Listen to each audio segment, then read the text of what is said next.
यौन संचारित संक्रमण, ठीक है। रिप्रोडक्टिव हेल्थ का ये एक टॉपिक है, यौन संचारित संक्रमण, जीव विज्ञान बायोलॉजी क्लास 12 का, ठीक है। यौन संचारित संक्रमण, सेक्सुअल ट्रांसमिटेड डिजीज, STD, ठीक है। यौन संचारित संक्रमण कोई भी रोग या संक्रमण जो मैथुन द्वारा संचारित होता है, ठीक है। कोई भी रोग या संक्रमण मैथुन क्रिया द्वारा संचारित होता है, उन्हें सामूहिक तौर पर यौन संचारित संक्रमण या STI कहते हैं, ठीक है। सेक्सुअल ट्रांसमिटेड इन्फेक्शन, STI मतलब सेक्सुअल ट्रांसमिटेड इन्फेक्शन, STI का मतलब होता है सेक्सुअल ट्रांसमिटेड इन्फेक्शन, ठीक है। रजित रोग VD यानी कि वायरल रोग अथवा जनन मार्ग RTI जो जनन मार्ग में होता है संक्रमण RTI संक्रमण कहते हैं, ठीक है। गाइस हम NCERT क्लास 12 के NCERT का निचोड़ देख रहे हैं।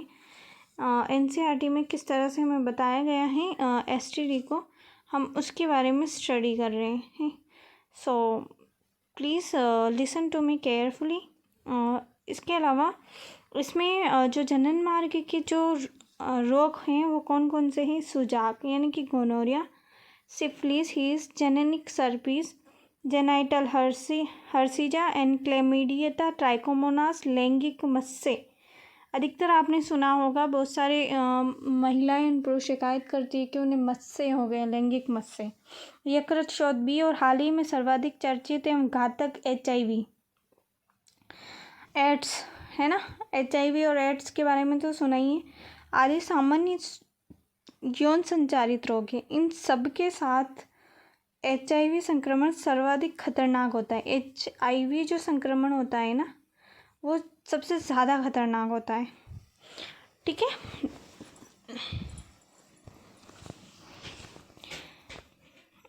नेक्स्ट अपन देखते हैं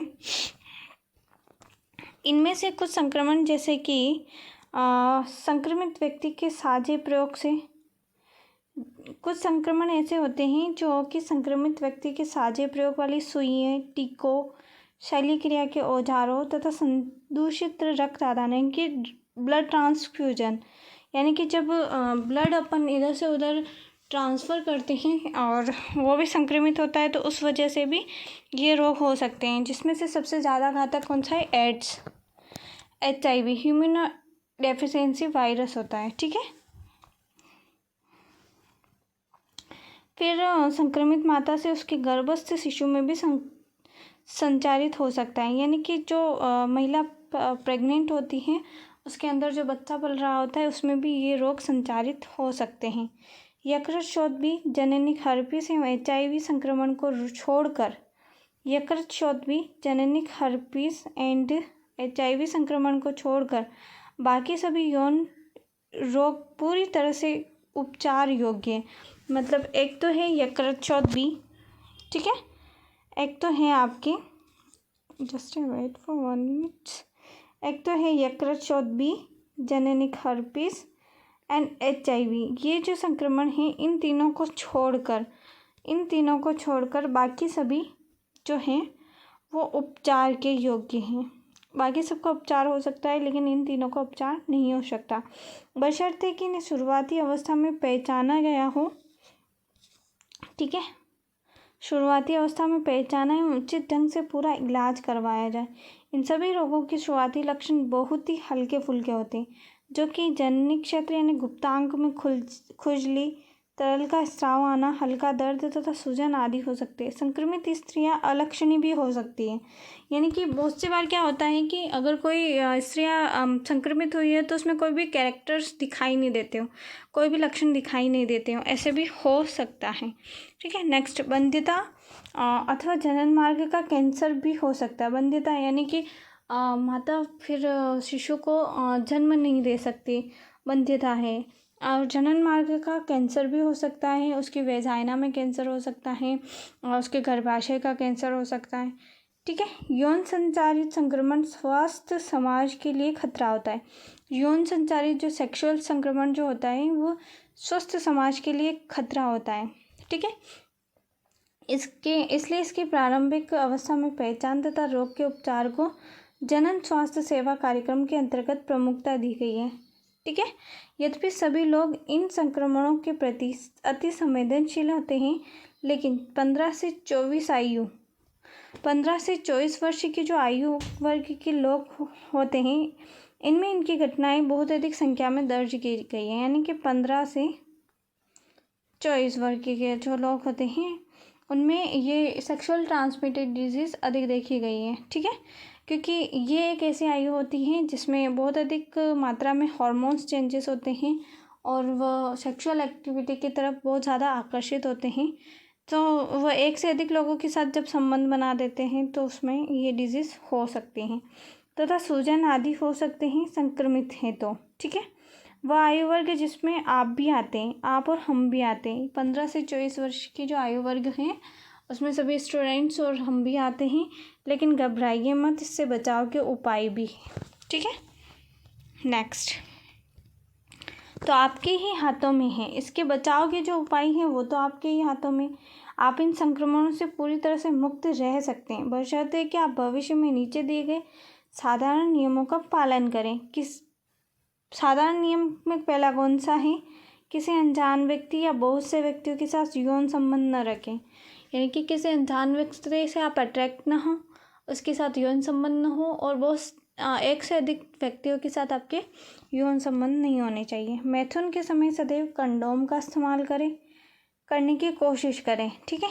यदि कोई आशंका है तो तुरंत ही प्रारंभिक जांच के लिए किसी योग्य डॉक्टर से मिलें और रोग का पता चले तो उसका पूरा इलाज करवाएं। ठीक है। नेक्स्ट अपन देखते हैं बंध्यता। एनसीईआरटी का ही एक टॉपिक है बंध्यता। सो ये क्या होता है अपन पूरा देख लेते हैं। बंध्यता के बारे में चर्चा किए बिना जनन स्वास्थ्य पर चर्चा अधूरी होती है। ठीक है। जनन स्वास्थ्य पर चर्चा जो है वो अधूरी होती है। ठीक है। दुनिया में बहुत से दंपति बंधी हैं। ठीक है। अर्थात उन्मुक्त या असुरक्षित सहवास के बावजूद, उन्मुक्त और असुरक्षित मतलब बिना किसी चीज़ का प्रयोग किए, बिना किसी सेफ्टीज का या कंडोम्स का या किसी भी अंतर्गर्भाशय युक्तियों का प्रयोग किए अगर वो मैथुन क्रिया करते हैं, उसके बावजूद भी वे बच्चे पैदा कर पाने में असमर्थ होते हैं। तो इसके अनेक कारण हो सकते हैं, जो कि शारीरिक हो सकता है, जन्मजात भी हो सकता है, रोगजन्य हो सकते हैं, औषधिक हो सकते हैं, प्रतिरक्षात्मक हो सकते हैं, यहाँ तक कि वे मनोवैज्ञानिक भी हो सकते हैं। भारतवर्ष में प्राय दंपतियों में बच्चा न होने का दोष स्त्रियों को दिया जाता है। यानी कि अगर किसी दंपति के कोई नवविवाहित जोड़ा या कोई शादीशुदा जोड़ा है, अगर उसके बच्चे नहीं हो रहे हैं तो उसका दोष जो है वो स्त्रियों को दिया जाता है, जबकि प्राय ऐसा नहीं होता है। ठीक है। ये समस्या पुरुष के साथ भी हो सकती है। विशिष्ट स्वास्थ्य सेवा इकाइयाँ, बंध्यता क्लिनिक आदि नैदानिक जांच में सहायक हो सकती हैं। इसमें से कुछ विकारों का उपचार करके दंपतियों को बच्चा पैदा करने में मदद दे सकती है। ठीक है। फिर भी जहाँ ऐसे दोषों को ठीक करना संभव नहीं है, वहाँ कुछ विशेष टेक्निक का यूज़ किया जाता है और उसके द्वारा बच्चे पैदा करने में मदद की जाती है। ये टेक्निक जो है वो सहायक जनन प्रौद्योगिकी ART कहलाती है। ठीक है। आर्टिफिशियल टेक्निक्स होती हैं ये। पात्र निषेचन, इन विट्रो फर्टिलाइजेशन, उनमें से सहायक टेक्निक्स में से कौन कौन सी होती हैं? तो पात्र निषेचन, ठीक है, इन विट्रो फर्टिलाइजेशन होती है। ठीक है। जिसे अपन IVF कहते हैं ना, इन विट्रो फर्टिलाइजेशन IVF, अर्थात शरीर से बाहर लगभग शरीर के भीतर जैसी स्थितियाँ उत्पन्न करना। यानी कि कोई महिला जो है अपने अंदर शिशु को या फिर निषेचन नहीं कर पा रही है तो शरीर से बाहर की तरफ उसका जो है फर्टिलाइजेशन करवाया जाता है। एक ओवम और एक स्पर्म को लिया जाता है, उसके बाद उनमें फर्टिलाइजेशन करवाया जाता है टेस्ट ट्यूब के अंदर। ऐसी स्थितियों में निषेचन के द्वारा भ्रूण स्थानांतरण ईटी एक ऐसा उपाय हो सकता है इस विधि में जिसे लोकप्रिय रूप से टेस्ट ट्यूब बेबी कार्यक्रम के नाम से जाना जाता है। ठीक है, आईवीएफ में क्या होता है कि आईवीएफ को इन विट्रो फर्टिलाइजेशन विट्रो में करवाया जाता है, प्रयोगशाला में होता है, और इसमें जो है वो 8 ब्लास्टोमियर्स, कितने 8 ब्लास्टोमियर्स है ना, 8 ब्लास्टोमियर्स वाले भ्रूण को मादा में स्थानांतरित किया जाता है। ठीक है, नेक्स्ट अपन देखते हैं। इसमें क्या होता है कि जो होती है इसमें प्रयोगशाला में जो है पत्नी दाता स्त्री के अंडे से पति अथवा दाता पुरुष से प्राप्त किए गए शुक्राणुओं को एकत्रित करके प्रयोगशाला में अनुरूपी परिस्थितियों में युग्मनज बनाने के लिए यानी कि जाइगोट बनाने के लिए प्रेरित किया जाता है। ठीक है, इस जाइगोट का प्रारंभिक भ्रूण जो है ये 8 ब्लास्टोमियर तक का होता है। ये क्वेश्चंस कई बार एग्जाम्स में आता है। 8 ब्लास्टोमियर वाले भ्रूण को फैलोपियन नलिका में स्थानांतरित किया जाता है। निषेचन नलिका की जो फैलोपियन ट्यूब होती है उसमें स्थानांतरित किया जाता है, जिससे क्या होता है जाइगोट फैलोपियन डिम्बवाहिनी यानी कि फैलोपियन नलिका में स्थानांतरित अथवा zygote intra fallopian transfer ZIFT भी कहते हैं, है ना, ZIFT भी कहते हैं, जाइगोट इंट्रा फैलोपियन ट्रांसफर। ठीक है, और जो भ्रूण 8 ब्लास्टोमियर से अधिक का होता है यानी कि 8 ब्लास्टोमियर से अधिक का होता है उसे परिवर्धन हेतु गर्भाशय में स्थानांतरित कर दिया जाता है, और जो भ्रूण 8 ब्लास्टोमियर से अधिक का होता है उसे डायरेक्टली गर्भाशय में ट्रांसफ़र कर दिया जाता है। इसे इंट्रा यूटेराइन ट्रांसफ़र कहते हैं, यानी कि IUT कहते हैं, इंट्रा यूटेराइन ट्रांसफ़र कहते हैं। ठीक है, ये भी एक क्वेश्चन है। जिन स्त्रियों में गर्भधारण की समस्या रहती है उनकी सहायता के लिए इन विट्रो फर्टिलाइजेशन स्त्री के भीतर ही युग्मकों का संलयन से बनने वाले भ्रूणों को स्थानांतरित करने के लिए प्रयोग में लाया जा सकता है। यानी कि जो स्त्रियां होती हैं उसमें फर्टिलाइजेशन गर्भधारण की समस्या रहती है, उनके लिए क्या होता है कि इन विट्रो फर्टिलाइजेशन स्त्री के भीतर ही युग्मकों का संलयन करवाया जाता है। ठीक है, वो गर्भधारण नहीं कर पा रही हो तो। नेक्स्ट अपन देखते हैं, ऐसे मामले में जहाँ स्त्रियां अंडाणु उत्पन्न नहीं कर सकती।